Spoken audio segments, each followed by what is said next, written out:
I'm really excited about it, actually. It's only my second hour, but it's my favorite show that I've done so far. It's a story, it's a true story about love and dating, but it's how morality has influenced dating today. So I don't set up a date live on stage, but there is anonymous voting throughout the show. Okay. So there is a lot of, it's anonymous, but there is interactivity. So I actually have people pull out their phones, and there's a website that you just live vote on. And as I tell people the story of what happened, people are choosing who would they pick for a romantic date as we go through the show.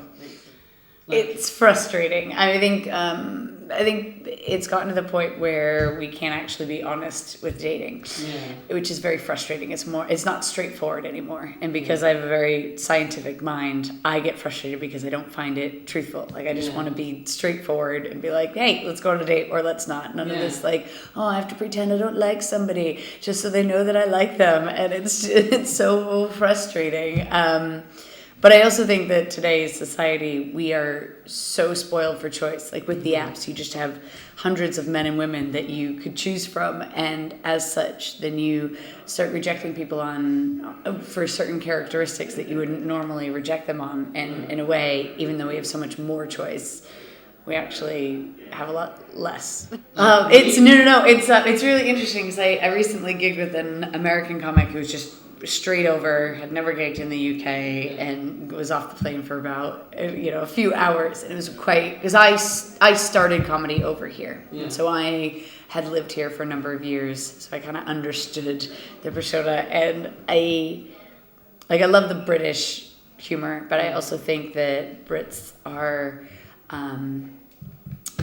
how do I put this? They take risks more. Okay. I recently went back to the States to gig, and I was shocked at how easily offended the audience was. Not because anything I was saying was offensive. It wasn't. But just people have that sense of like a bit more, which was shocking. I think it depends where you are in the States, because it's so big. And so my experiences are primarily Boston.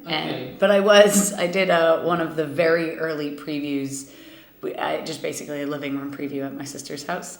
And it was just a very eclectic group of people who were all working in the human rights sector, kind of very left wing, and then you had of various degrees, and then you just had an Irish guy that was her neighbor, just born and raised in Ireland, just came over, and everybody was just had a lot of helpful feedback, but just really particular, like pedantic things of like, well, you used that letter wrong, and then after they left, the Irish guy just went, play to your audience, you are fine. I love Edinburgh. I love it as a city. Before I got into stand-up, I loved it as a city, and it just feels like home during the Fringe.